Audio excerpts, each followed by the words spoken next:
غور فرمائیں کہ اپنے زمانے کے مجدد، یعنی ایسے کوئی عالم ہلکے پھلکے نہیں، قرآن و سنت کے ماہر، فقہ و حدیث ہو، تفسیر ہو، جی علوم ظاہری باطنی، تصوف و سلوک ہو، اللہ اکبر، یعنی حکیم الامت مجدد الملت حضرت ماشرف علی تھانوی رحمۃ اللہ علیہ کیا ارشاد فرماتے ہیں، اللہ اکبر، غور فرمائے،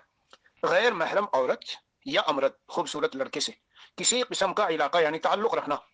خواہ اس کو دیکھنا یا اس سے دل خوش کرنے کے لیے ہم کلام ہونا، یا تنہائی میں اس کے پاس بیٹھنا، یا اس کے پسند تبع یعنی طبیعت کی پسند کے موافق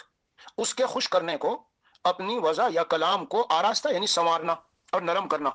یعنی آواز میں عورتوں کی سی لچک و نزاکت اس کے دل کو پھسلانے کے لیے اور مائل کرنے کے لیے پیدا کرنا۔ اے دوستو سن لو، اپنے زمانے کا مجدد کیا فرما رہے ہیں، میں سچ عرض کرتا ہوں کہ اس تعلق سے جو جو خرابیاں پیدا ہوتی ہیں اور جو جو مسائل پیش آتے ہیں احاطہ تحریر سے خارج ہیں، یعنی اس قدر زیادہ ہیں کہ ان کا احاطہ مشکل ہے۔ اللہ اللہ، غور فرمائے، خاص طور پر مدارس میں پڑھنے والے طلبہ، پڑھانے والے جن کو خاص طور سے ان سے واسطہ پڑتا ہے۔ قال الامام ابو حنیفہ رحمہ اللہ یجلس الامام محمد خلف ظہرہ لکونہ صبیحا، امام اعظم ابو حنیفہ رحمۃ اللہ علیہ، امام محمد رحمہ اللہ کو جو ان کے شاگرد تھے پیچھے بٹھاتے تھے ان کے خوبصورت ہونے کی وجہ سے۔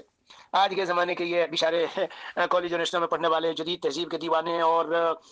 خوش اخلاقی، اپنی گھڑی ہوئی خوش اخلاقی عورتوں تو بھی سلام کرو، تو بھی اس سے اچھی دل لگی کی باتیں کرو، تو بھی گھروں میں جاؤ، اپنی کزن ہیں، چچا زاد، تایا زاد، مامو زاد، خالہ زاد، تو ان سے خوب خوشی کے ساتھ ملو اور مذاق کرو اور دل لگی کرو، جب نتائج خراب نکلتے ہیں فسادات۔ اسی طرح لڑکا ہے جوان، کمرے میں آ جاؤ، خدمت کر دو، پیر دبا دو، آ جاؤ یہ مطبخ میں ہمارے اس میں خدمت کر لو، کھانا بنا دو، چائے بنا دو، رات کی تنہائی ہے، بیٹھے ہیں اور طلب آپس میں ایسے امرت دیریش کے ساتھ جا رہے ہیں، کھا رہے ہیں، پی رہے ہیں، ہوٹلوں میں دعوتیں ہو رہی ہے۔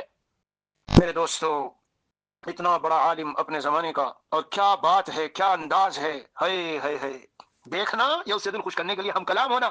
یہ تنہائی میں اس کے پاس بیٹھنا، جی چاہتا ہے ایسا مجھے یہ لڑکا تنہائی میں ملے، میری یہ خالہ زاد بہن، چچا زاد، تایا زاد بہن، مامو زاد بہن، کسی طرح ایسا موقع ہو کہ میں کچھ دل لگی کی باتیں تو سبھی کے سامنے، آج کل اس کو تو خوش اخلاقی کہتے ہیں، آج کا ماڈرن جو ہمارا وہ ہے طبقہ، یہ اسے خوش اخلاقی، ارے ظالم ظالم، جس مذہب و شریعت میں، جس دین اسلام میں جوان لڑکی کو کہا گیا سلام نہ کرو، اور اگر وہ سلام کرے تو جواب نہ دو، یہ میرا اپنا گھر کا بنایا ہوا مسئلہ ہے، یا یہ دین کی باتیں اپنی گھر کی گھڑی ہوئی ہے علماء کی؟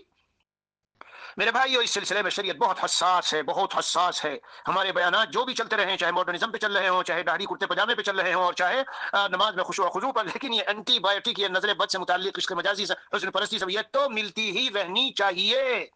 اتنی یہ وبا عام ہے کہ نیٹ میں، موبائل میں اور یوٹیوب میں اور فیس بک میں، انسٹاگرام میں جتنے فسادات و تباہیاں ہیں دین و ایمان کی، اگر ان سب کی ضمیروں کو مرجع لوٹائے تو 90% یہی بد نظری حسن مجازی عشق پر، اور یہ سب عشق ہے۔ اللہ اپنی پناہ میں رکھے، بڑا خطرناک، بہت ہی سنگین قسم کا مرض ہے، بچو بچو بچو، اور اپنی اولادوں کو بچاؤ بچاؤ بچاؤ۔